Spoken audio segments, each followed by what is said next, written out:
So there's this moment where Jessica suddenly realizes something about her sister.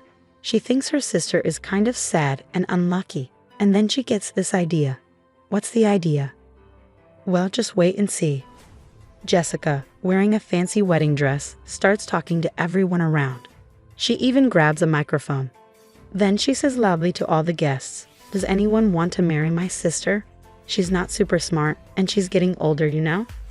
After saying this, Jessica's sister gives her a sneaky smile. But she doesn't realize how rude Jessica's words are. The room suddenly feels weird, and people start whispering. Some of them look at Jessica with disapproval. But Jessica doesn't notice any of this. She grabs the microphone again and tells her sister, "Come on, you have to make yourself sound better. There are lots of good-looking doctors here. Don't you get what you've done wrong?" Suddenly, something big happened.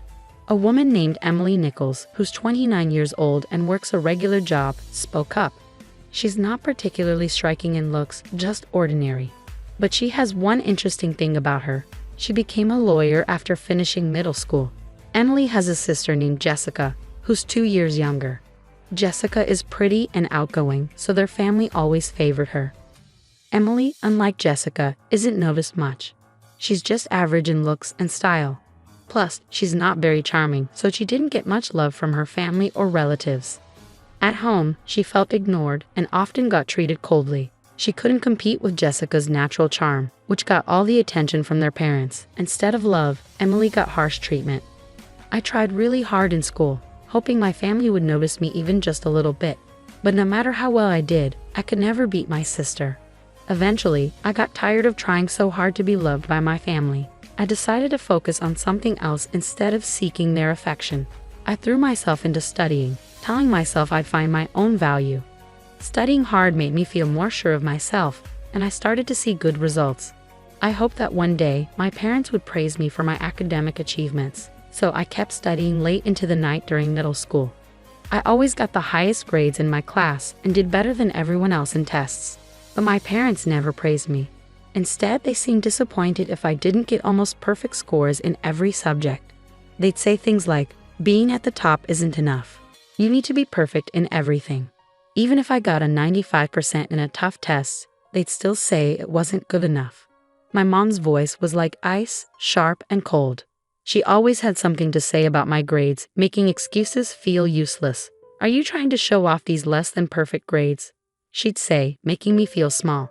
All I could do was mumble an apology. "Yes, I'm sorry," I'd say quietly. No matter how hard I tried, my grades never seemed good enough for my parents. They never appreciated my efforts. If I didn't get a perfect score, they'd scold me. But what hurt more than their coldness was when my sister Jessica said seemingly innocent things. "Oh, are you getting in trouble again?" she'd say, barging into my room and smirking at my report card. Getting scolded even with good grades? That's sad. I get praise even for barely passing. Then she'd pretend to be concerned, saying, "I thought you were feeling down." But I guess I was wrong. "If you were really worried, you wouldn't talk to me like that." "That was my report card," I said. "See, that's your problem. You're always so standoffish. That's why Mom and Dad don't show you love. It's because of that," Jessica replied, her eyes cold and full of contempt. Even as she walked away, I could still feel her disdain. After she left, I heard her cheerful laughter with our parents from a living room. I should have been used to this by now, but I couldn't stop the sadness that welled up inside me. Tears streamed down my face. In my hand was my report card, now crumpled from my tight grip. I made a new resolve to stand on my own and escape this suffocating family environment.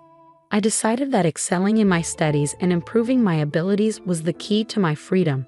From that moment on, I promised myself I would make it happen. I threw myself into my studies with even more determination than before. One day, as the autumn breeze blew through the classroom windows, my father made an unexpected announcement. "Emily, you will not go to high school. You need to start looking for a job immediately," he said coldly. I was shocked and didn't know what to say. "Why would you say that?" I asked, trying to hide my confusion. My father replied, "It's not worth investing more in you. If you want to go to high school, you'll have to pay for it yourself. If you can't do that, you'll have to give up." "But I'm still in middle school. I can't get a job that pays enough. How am I supposed to?" I tried to argue, but he wouldn't listen. Then you'll just have to accept it. Your mother and I have decided to focus our finances on Jessica. We can't afford to spend more on you, he said firmly. That's not fair. I screamed internally, but my father's decision was final. His harsh words seemed to drain all the color from my world, turning everything gray. My mother and sister watched me with unhidden smiles, clearly pleased. Now, I understand there were options to cover high school expenses, like finding schools with tuition waivers or scholarships. But back then, I didn't know about these options, and I felt devastated by the end of my educational path. From that day, my passion for learning faded quickly. The praise from my homeroom teacher, who admired my grades, felt empty. With no support for my education at home, my hopes of continuing my studies seemed impossible. After middle school, I started working at a local factory. I wasn't old enough to live on my own, so I worked hard until I turned 18. Most of my salary went to the household, and I saved the small amount I kept for myself. Those days were tough, like crawling through an endless tunnel. On my 18th birthday, I finally left that house. I left a single letter for my family and, with a firm decision in my heart, walked away from the home that was now just a memory. After I left, it was as if I never existed to my family. They didn't call or write. At first, living away from them was painful, and I felt very lonely. But over time, work kept me busy, and the loneliness faded. Living independently, the stress from home disappeared, and I felt a new sense of mental freedom. This peace of mind reignited my enthusiasm. I regained my love for learning and decided to start studying again. I began with the basics, reviewing diligently.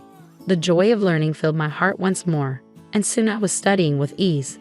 I moved on to high school textbooks and started reading extensively. During my reading journey, I became fascinated by books on law, which sparked a deep interest in the legal profession. Although I had only finished junior high, the idea of becoming a lawyer seemed far-fetched. But then I learned about the preliminary examination system, which opened up new possibilities for me. This system offered a chance for someone with my educational background to take the bar exam. Armed with this new information, I intensified my dedication to studying. I used every possible moment at home and during breaks at work to memorize legal terms. During lunch, I would eat while studying for the bar exam. My workplace was full of older colleagues, most around my parents' age. They noticed my efforts and came together to support me. At the age of 23, I passed the bar exam. After that, I left my long-term job at the factory and got a position at a top law firm. After about 4 years of training there, I opened my own law practice. Now, I am a legal consultant for a hospital and I feel content. Yet sometimes, I wonder how my parents would react if they knew I became a lawyer. I think about whether I would finally meet their expectations. Despite this, I have not shared anything with them. In my heart, I believe I will continue not to reach out to them. However, an unexpected reunion with my family came sooner than I anticipated. One evening after work, I came home to find a message on my phone from my younger sister Jessica saying she was getting married. Jessica is getting married, I murmured to myself. My sister, now 27, was engaged to a doctor. The notification said her wedding was next month, and they wanted me to attend. Despite the long period of estrangement from Jessica and my parents, I hesitated to meet them. But as a family member, I couldn't ignore the significant event. So I replied that I would attend. My sister quickly responded with the exact date and location of the ceremony. Her message ended with, "Don't forget the wedding gift," which made me smile wryly. It seemed Jessica was more interested in the gift than in wholeheartedly welcoming me. I decided to use the wedding as an opportunity to reunite with the family and then part ways again. On the day of Jessica's wedding, I, Donna, carefully chose a blue dress and headed to the venue. After completing the entrance formalities, I took my seat in the family area where my father and mother were already seated. "You have some nerve showing up here. You must be doing well for yourself with the meager earnings from the factory," my father said coldly. "Indeed, you're right. Introducing someone like her as family does not do us any credit as parents," my mother added disdainfully. "Jessica shouldn't have invited someone like you," my father continued. I told them exactly that, but they insisted on receiving the celebration money regardless, my mother said quietly, right in front of me. They continued their conversation without hesitation, ignoring my presence. This was my reality. I had a faint hope that sharing my side of the story might bridge the gap between my family and me, but it was quickly shattered. Both my father and mother avoided talking to me completely. In the silence, I glanced around the venue and noticed some familiar faces on the groom's side. Haven't I seen that person somewhere before? I wondered, feeling a sense of déjà vu. As I tried to remember, I looked up the groom's name, and my suspicion turned into certainty. The connection I had anticipated became clear, and I couldn't entirely hide my surprise. It felt like a twist of fate. However, I decided to keep my emotions in check and quietly participate in the ceremony. As the program proceeded, the bride and groom made a glamorous entrance, followed by his team. Guests offered warm words and entertaining performances, softening the atmosphere. Time passed, and the banquet gradually shifted to dinner and then to photo-taking sessions. Throughout this time, my parents got up without acknowledging my presence and moved towards the front where the bride and groom awaited. Jessica, like a magnet, clung close to them, smiling happily in each photograph taken. I pretended not to feel anything and focused silently on the meal in front of me. But unexpectedly, my sister Jessica approached me. She came closer with a smile, but her eyes had a spark of something more than excitement to see her sister after so many years. It seemed like she had an ulterior motive. "Big sis, it's been such a long time, hasn't it? Are you happy to spend time together like this?" she asked lightly. I nodded quietly, expressing my genuine thoughts. "Yes, the banquet food is really wonderful," I replied with a sarcastic smile. Jessica continued, "You can't get such luxurious food at the factory you work at, can you? You should be grateful for this opportunity." Something inside me felt like it was being torn apart, but I didn't show it on my face. Jessica's words grew sharper, cutting into me with a taunting edge. "Oh dear, did I upset you? I'm sorry, but it's natural for you to be envious, isn't it? Your little sister marrying a doctor and all." The phrase "I'm sorry" slipped from her mouth flippantly, as if it were a meaningless ornament. I kept my expression unchanged and quietly waited for her next move. Then Jessica whispered in my ear, "Big sis, because I feel sorry for you, I've come up with a great idea." Despite maintaining my composure, I asked with suspicion, "A great idea? What is it?" Jessica replied with satisfaction, "You'll see, just watch closely." Adorned in her elegant wedding dress, she gathered the attention of everyone around as she received a microphone from the staff. Suddenly, she announced loudly to the guests, "Ladies and gentlemen, you may not be aware, but my sister is here. She may not have the highest education or be the youngest, but if there is anyone kind-hearted enough, could you please take her under your wing?" My face turned red in an instant. "What are you saying, Jessica?" I exclaimed, unable to hide my shock and embarrassment. Jessica continued even louder. "Although she doesn't earn much and leads a modest life, is there someone here who can brighten my sister's future?" As everyone's attention focused on me, Jessica seemed to be relishing my confusion, sporting a smug smile. Then, something unbelievable happened. Jessica's disrespectful behavior escalated, and shockingly, even our usually gentle parents joined in. "Please treat her kindly." Their careless comment was the last straw for me. Rage surged inside me. How far will they go to satisfy their desire to ridicule someone? Especially at a moment of happiness? I couldn't believe it, but it was time for them to face reality. As the atmosphere in the venue shifted and murmurs grew, Jessica, unaware she was once again the center of attention, cheerfully took the microphone, calling out, "Emily, look, there are so many doctors gathered here. It's your chance."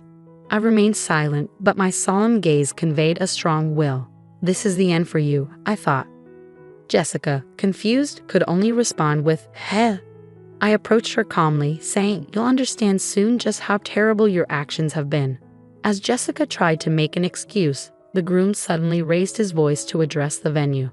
"Wait, please. Why are you leaving your seats?" His voice captivated everyone. Looking towards him, it was clear that all his colleagues from work were standing up, heading for the exit. Even as the groom tried to stop them, a dignified man who seemed to be the hospital director spoke to him firmly. "The recent remarks of the bride were so unpleasant that I'm in disbelief. I apologize, but we can no longer stay here. We will take our leave now." The groom rushed to stop the hospital director, offering to take responsibility for Jessica's words and actions. "Please wait. I admit her words were inappropriate. I'll speak to her directly and ensure she undergoes a serious change in awareness."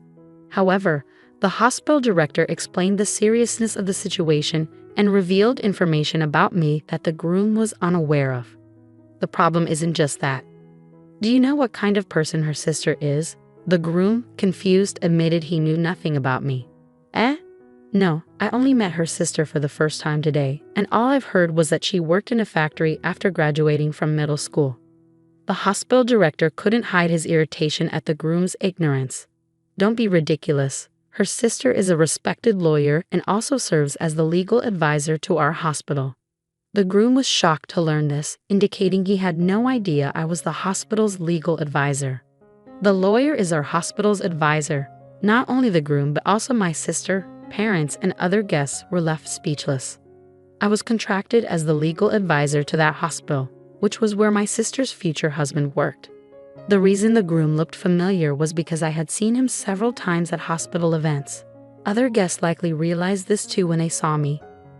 My sister's inappropriate comments only made things worse, prompting the hospital director to openly express his outrage. Although the groom himself is a member of the hospital's medical staff and has no direct relation to me, to the hospital director and other staff, the legal advisor is of significant importance. The groom's face turned even redder, and he stepped toward his sister, raising his voice in reproach. What on earth is this? Because of your carelessness, my reputation is now tarnished. The groom reproached Jessica, his tone filled with indignation. Jessica stumbled over her words for a moment, then defended herself like a bewildered child. It's not like that. I truly had no idea that my sister was in such a prestigious position. Growing more indignant, the groom continued to chastise Jessica for her ignorance. Ignorance is no excuse. And how can you speak so lightly and disrespectfully of your own sister? As a human being, your behavior is at the very bottom. You've truly lost sight of what's valuable.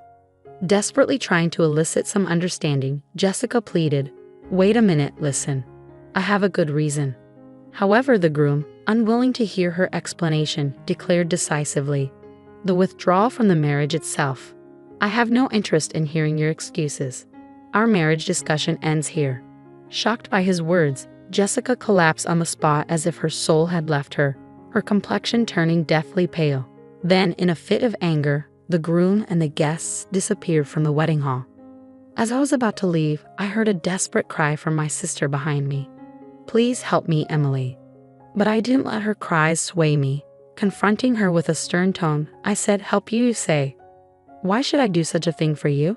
The situation you're in now is the result of your own actions. Trying to get a laugh with a joke that mocks others and then playing the victim when it fails is pathetic. I can't accept it." Jessica, confused and anxious, pleaded, "Why are you being so harsh? If you had known about my success as a lawyer," I replied calmly but firmly, "why didn't you bother to contact me? In fact, I was planning to end our relationship after this wedding, but seeing your unfortunate end, I'm somewhat satisfied. You must be disappointed that your engagement to a doctor has been called off. Well, you better work hard to find your next prospect."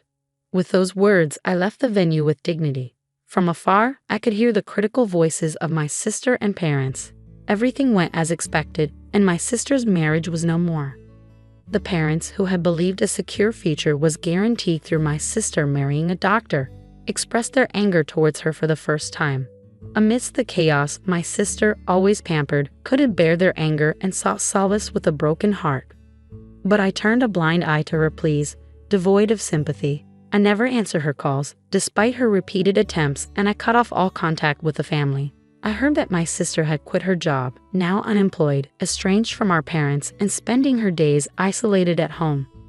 As for me, I am enjoying a very satisfying life both professionally and personally, leading a peaceful existence without major problems. Although my relationship with my family has been rocky, I am grateful for the strong support I receive from colleagues and friends. This contented life isn't just luck, it's the result of years of self-improvement and hard work. There were challenging days, but overcoming each obstacle has brought me to where I am today. Reflecting on my past struggles and their impact on my growth, I aspire to continue living a fulfilling life at my own pace, setting achievable goals while minimizing stress.